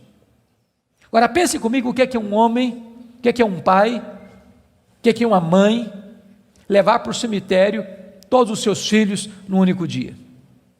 Como é que ele volta de lá? Como é que ele recomeça a vida? Como é que ele se ergue do luto? Como é que ele escreve dali para frente o seu futuro? Será que Jó blasfemaria contra Deus? Será que de fato ninguém ama mais a Deus do que a família? Será que a tese de Satanás era verdadeira? A resposta está no capítulo 1, versículo 20. Quando Jó recebe a notícia dessa tragédia, diz a Bíblia que ele rasga o seu manto, que ele raspa a cabeça, que ele se prostra, que ele adora, e ele diz: o Senhor Deus deu, o Senhor Deus tomou, bendito seja o nome do Senhor. Ele derrota aqui a segunda tese de Satanás. Ele prova que ele ama mais a Deus do que a família. Ele prova que ele serve a Deus não pela bênção de Deus, mas pelo caráter de Deus, não por aquilo que Deus dá, mas por quem Deus é. Mas aí vem o capítulo 2. E no capítulo 2, mais uma vez os filhos de Deus se reúnem. E eu quero crer que os anjos, eu quero crer que nas regiões celestes. E mais uma vez Satanás aparece por lá. E é curioso que Deus é quem provoca a conversa de novo, perguntando para ele: de onde vens? Satanás responde: de rodear a terra e passear por ela. Sabe o que ele está dizendo? Não mudei minha agenda, estou fazendo o que eu sempre fiz, eu estou por aí, eu estou de olho, estou antenado, estou vivo e ativo no planeta Terra, estou procurando uma brecha, estou procurando alguém para devorar. E Deus cutuca outra vez, perguntando assim: observaste o meu servo Jó? E Deus dá o currículo de Jó sem alterar uma vírgula: não tem ninguém na terra semelhante a ele, homem íntegro, reto, temente a Deus, que se desvia do mal. Me incitasses contra ele sem causa para o destruir, mas ele permanece íntegro. Sabe o que Deus está dizendo? Satanás, suas teses são mentirosas, suas teses são falsas. Jó provou que me ama mais do que o dinheiro, mais do que a família. Jó provou que me ama não por aquilo que eu dou para ele, mas por quem eu sou. Aí Satanás levanta a terceira tese: pele por pele, e tudo que o homem tem dará pela sua vida. Toca-lhe nos ossos, toca-lhe na carne, e verás se não blasfema contra ti na tua face. A terceira tese de Satanás é essa: ninguém ama mais a Deus do que a si mesmo. Sem que Jó soubesse, Deus constitui Jó em seu advogado na terra, e coloca nas mãos de Jó a defesa da sua reputação. E diz para Satanás: pode tocar nos ossos dele, pode tocar na carne dele, só não podes tirar a vida dele. Satanás é um ser limitado e limitado por Deus. Ele só pode ir até onde Deus o permite ir, e nem um centímetro a mais.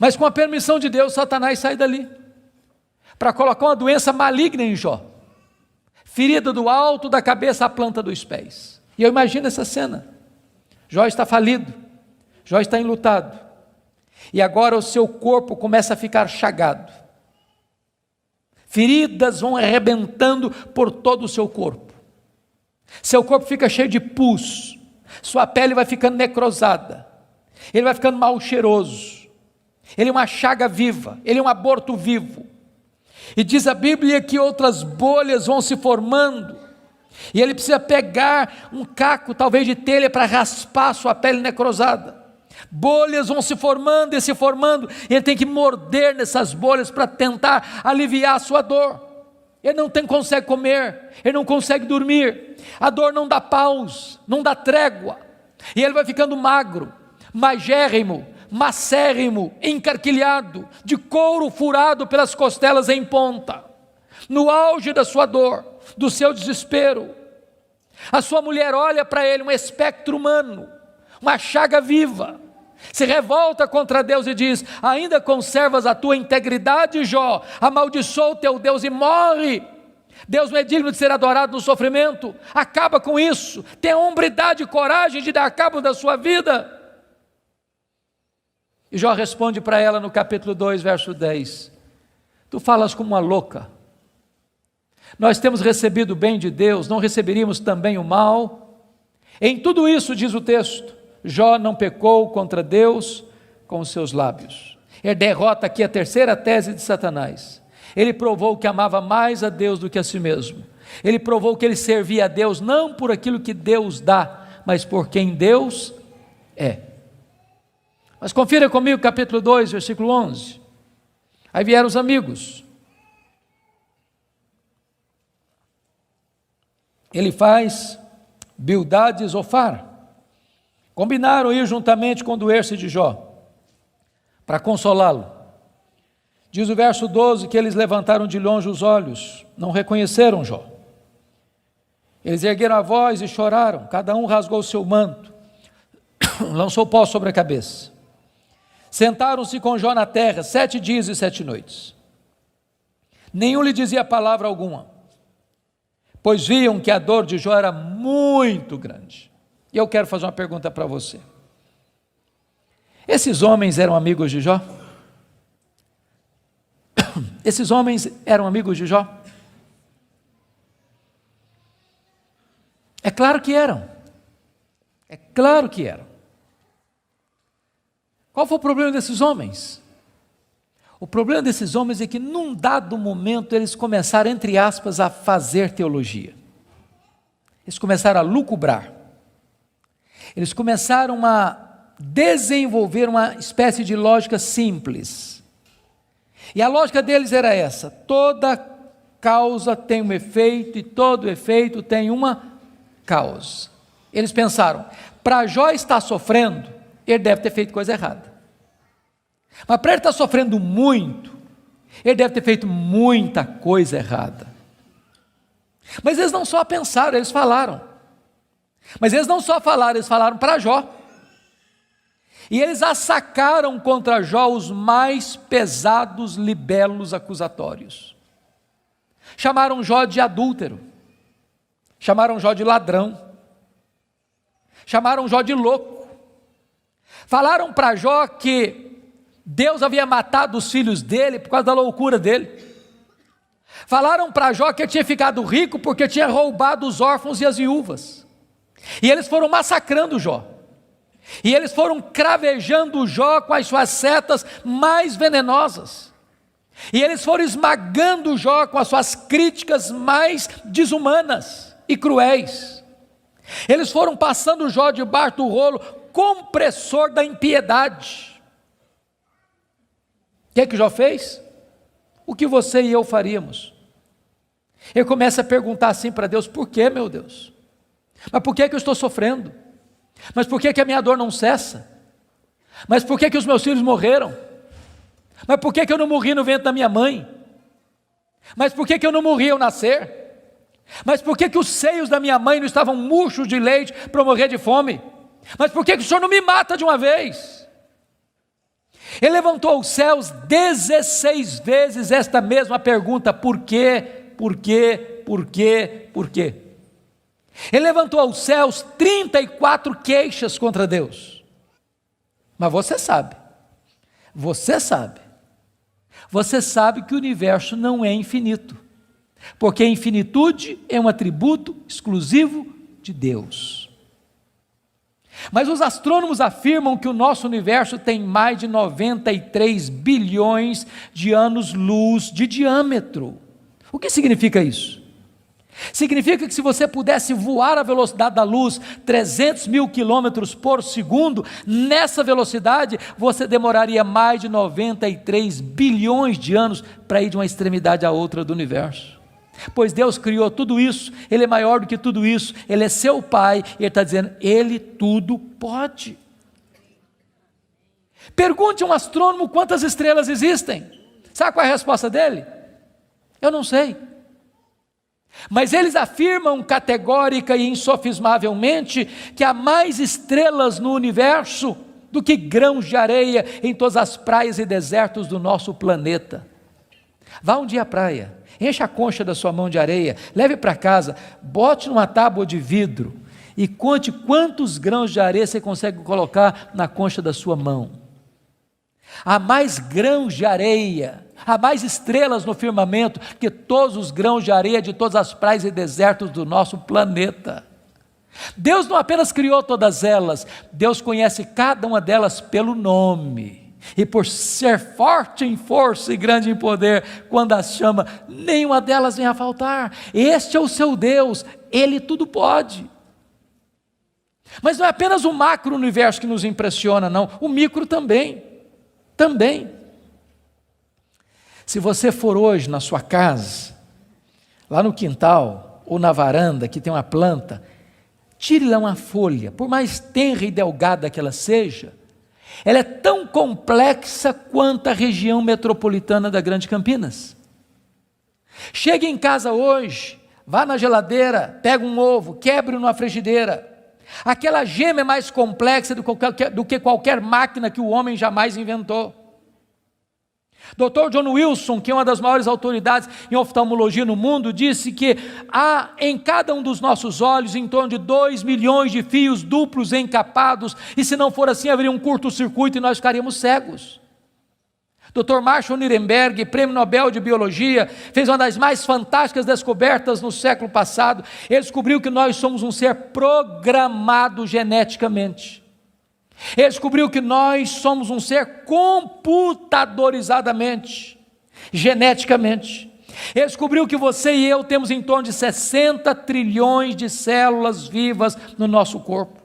Ele descobriu que em cada uma dessas células nós temos 1,70 m de fita DNA, onde estão gravados e computadorizados todos os nossos dados genéticos, a cor dos nossos olhos, a cor da nossa pele, o nosso temperamento. Se você espichar a fita DNA do seu corpo, você tem 102 trilhões de metros de fita DNA, você tem 102 bilhões de quilômetros de fita DNA no seu corpo. Daria para dar diversas voltas no sistema planetário. Dr. Lowy vai dizer que códigos de vida não se originam espontaneamente. Códigos de vida não se originam de uma explosão de milhões, de uma explosão, a mega explosão cósmica. Códigos de vida não se originam de uma evolução de milhões e milhões de anos. Códigos de vida foram plantados em você pelo Deus Todo-Poderoso, Criador dos céus e da terra. Ele tudo pode. Deixa eu ilustrar isso para você. Um pai caminhava pela rua com seu filho de 4 anos.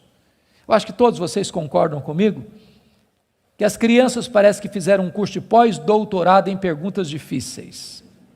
Eu não conheço ninguém que faz pergunta mais complicada do que criança.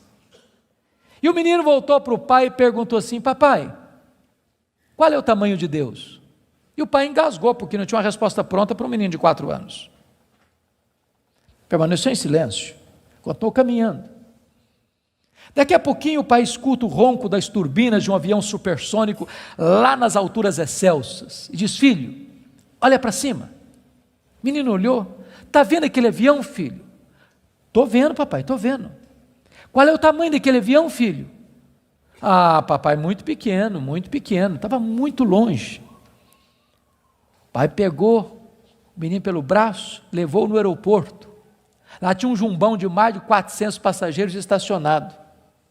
pai chegou bem próximo e disse: filho, está vendo esse avião? Estou, papai, estou vendo. Qual é o tamanho desse avião, meu filho? Ih, papai, mas grande, muito grande. O pai disse: filho, Deus é do mesmo jeito. Quando você está longe de Deus, meu filho, Deus parece pequeno para você. Aí seus problemas ficam enormes. Mas quando você está perto de Deus, meu filho, Deus é grande para você. Aí os seus problemas ficam pequenos. Agora eu sei que tudo podes. A segunda verdade que mudou a vida de Jó está aí no versículo 2: e nenhum dos teus planos pode ser frustrado. Irmãos, não tem acaso, não tem sorte, não tem azar, não tem determinismo, não tem feitiço, não tem esse negócio de olho gordo. Você não precisa ter medo de sexta-feira 13. Você sabe que a mão de Deus dirige o seu destino. Nem um fio de cabelo da sua cabeça pode ser tocado sem que Deus saiba, sem que Deus permita, sem que Deus tenha um propósito. Quando você entende que Deus governa o universo, que Deus governa até uma folha que cai no outono, que nenhum pássaro, nenhum pardal pode cair ao chão sem que Deus saiba e permita, você vai entender que você não é uma lasca de lenha jogada no mar da vida, empurrado de um lado para o outro ao sabor das circunstâncias. A sua vida está nas mãos daquele que está assentado na sala de comando do universo. Ele está no controle. Não há acaso, não há azar, ele dirige o seu destino. Você pode dizer como Paulo: sabemos que todas as coisas cooperam para o bem daqueles que amam a Deus, daqueles que são chamados segundo o seu propósito. A terceira verdade que mudou a vida de Jó está aí no versículo 3, confira comigo. Ele diz assim: na verdade eu falei do que eu não entendia, coisas maravilhosas demais para mim. Ele reconhece a limitação do seu conhecimento, mas para você entender isso aqui, eu lhe daria um conselho, se é que posso. Tira um sábado, tira um feriado, dá uma lida em Jó numa sentada só, você vai descobrir coisa maravilhosa. Você vai descobrir que Jó, ao longo do livro, fez 3 coisas. Ele perguntou, ele se queixou e ele se defendeu. 3 coisas que ele fez. E você sabe disso, quando ele está machucado, quando ele está ferido, quando a gente está se sentindo injustiçado, sabe o que a gente faz? A gente fala, se defende, e às vezes quando a gente está sofrido demais, machucado demais, doído demais, a gente fala muita coisa sem entender. Quando Deus despeja a glória dele em cima de Jó, Jó bota a mão na boca e diz: meu Deus, quanta coisa que eu falei sem entender. Sabe o que eu aprendo com isso? Quando você encontrar alguém que parece sabichão demais, que sabe demais, que fica arrotando em cima de você conhecimento demais, você está perto de uma pessoa que sabe quase nada. Que quem sabe, sabe que não sabe. Quanto mais você sabe que você não sabe, porque o que você não sabe é muito mais do que o que você sabe. Portanto, quem sabe, não estufa o peito, não fica empavonado. Não dá para ficar na presença do Todo-Poderoso Deus com soberba, com altivez, com arrogância. Jó começa a entender que Deus é Deus e Ele é homem. A quarta verdade que mudou a vida de Jó está no versículo 5, confira comigo. Ele reconhece o seu limitado conhecimento de Deus e diz assim: eu te conheci só de ouvir, mas agora os meus olhos te veem. Eu não sei se vocês entram em crise com esse versículo, eu entro. Sabe por que eu entro em crise com esse versículo? Porque eu não consigo conciliar 42:5 com 1:8. Lá no capítulo 1, versículo 8, Deus disse acerca dele: não tem ninguém na terra parecido com ele. Homem íntegro, reto, temente a Deus, que se desvia do mal.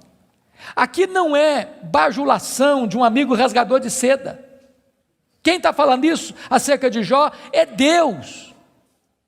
É Deus quem está dizendo que esse cara é o homem mais piedoso da sua geração. E Deus não tem uma opinião a nosso respeito, Deus tem um diagnóstico. Agora, como é que esse homem, que Deus diz que é o cara mais piedoso da sua geração, vem me fazer uma confissão dessa? Ah, Deus, eu te conheci só de ouvir, mas agora os meus olhos te veem. Parece contraditório. Mas para explicar isso, deixe-me fazer uma outra pergunta. Você conhece a Deus? Você conhece a Deus? Quanto você conhece? Quanto? Quanto você conhece a Deus? Deixa eu ilustrar. Havia um cidadão que nunca tinha visto o mar. Um dia ele fez uma viagem para o litoral e quando ele viu o mar, ele exclamou de toda a sua alma: irmãos amados, é um privilégio imenso estar com vocês. E a minha oração é que nesta noite, Deus, na sua bondade, derrame graça sobre nós e nos edifique pela sua palavra.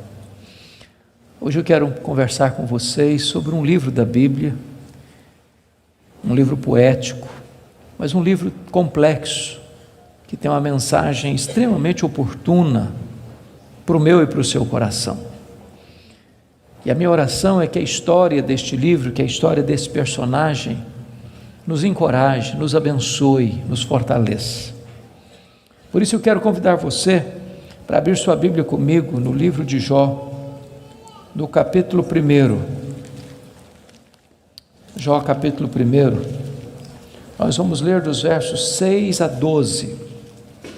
Jó, capítulo 1, 6 a 12.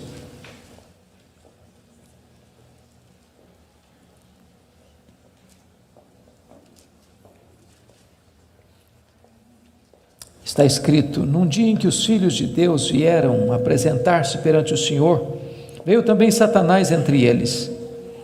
Então perguntou o Senhor a Satanás: de onde vens? Satanás respondeu ao Senhor e disse: de rodear a terra e passear por ela.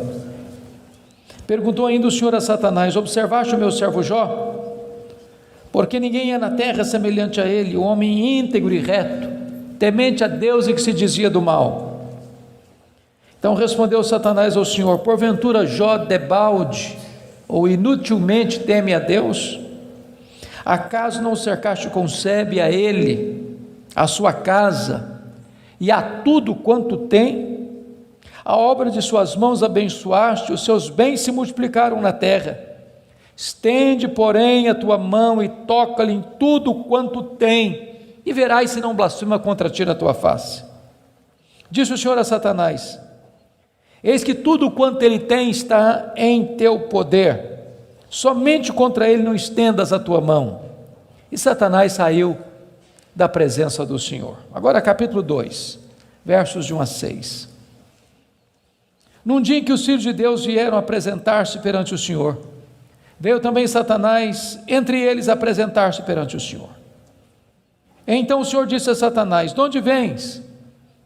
Respondeu Satanás ao Senhor e disse: de rodear a terra e passear por ela. Perguntou o Senhor a Satanás: observaste o meu servo Jó? Porque ninguém é na terra semelhante a ele, homem íntegro e reto, temente a Deus e que se desvia do mal.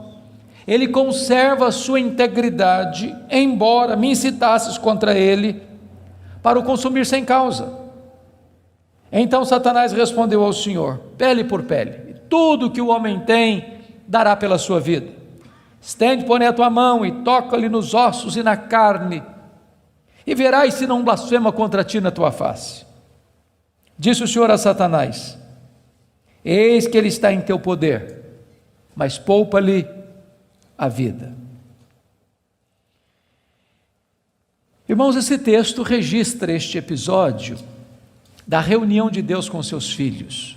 E eu quero crer que aqui são os anjos. Eu quero crer que esta reunião aconteceu nas regiões celestes. E a Bíblia não nos dá muitos detalhes, mas nos informa que Satanás apareceu por lá. E é curioso que quem provoca a conversa é Deus, perguntando para Satanás: de onde vens? Satanás responde: de rodear a terra e passear por ela. Satanás é uma espécie de turista inveterado. Ele está por aí, está de olho, está antenado, está procurando uma brecha, está procurando alguém para devorar.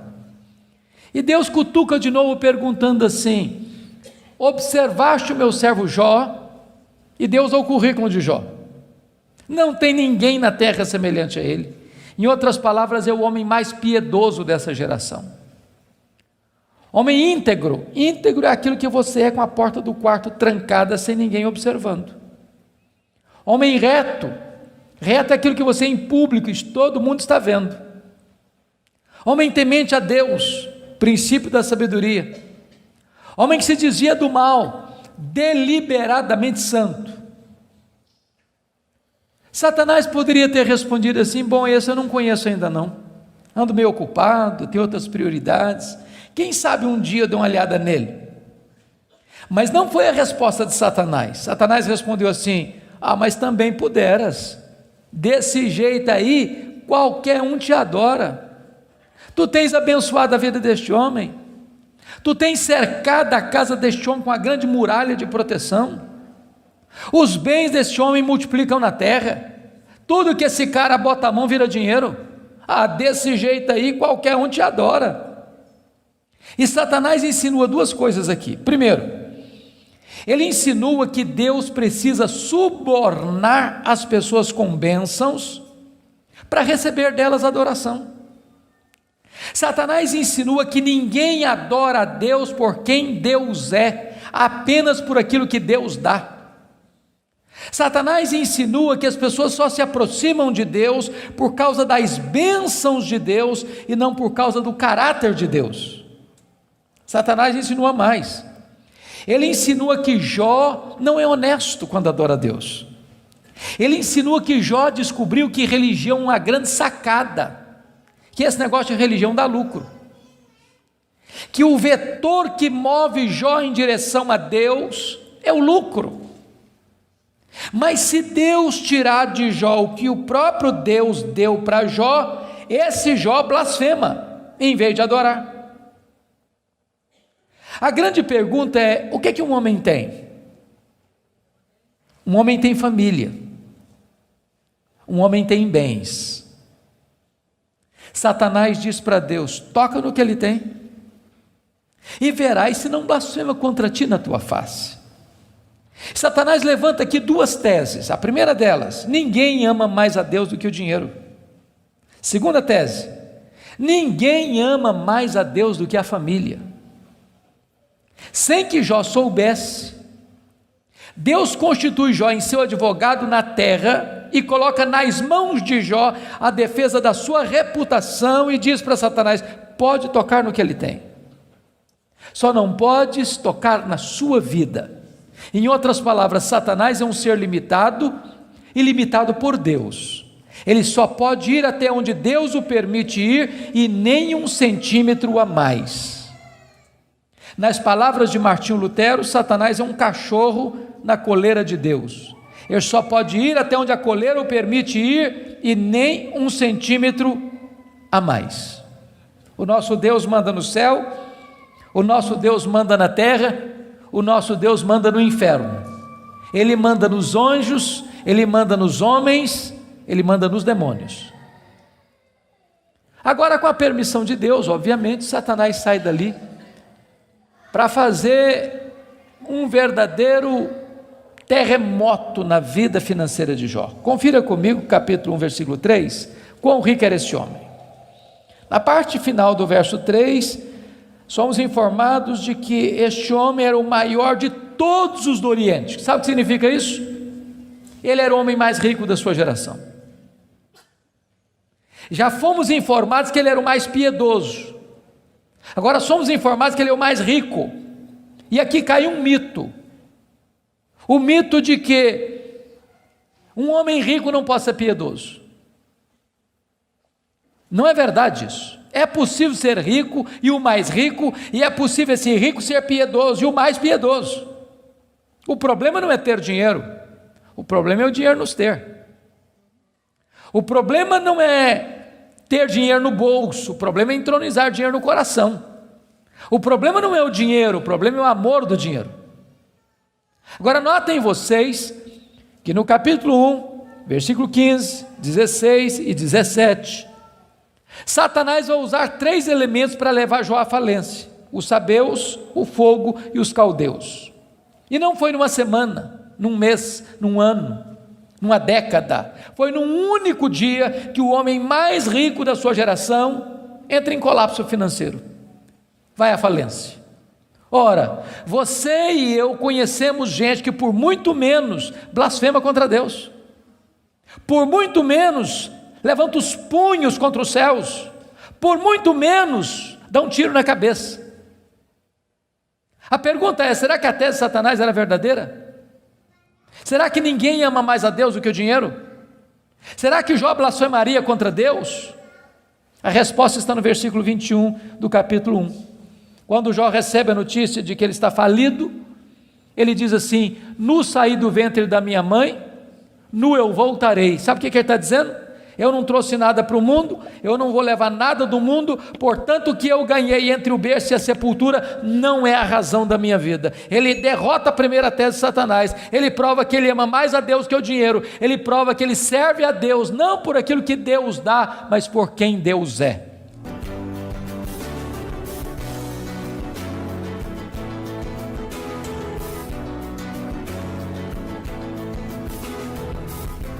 Palavra da Verdade, com Hernandes Dias Lopes.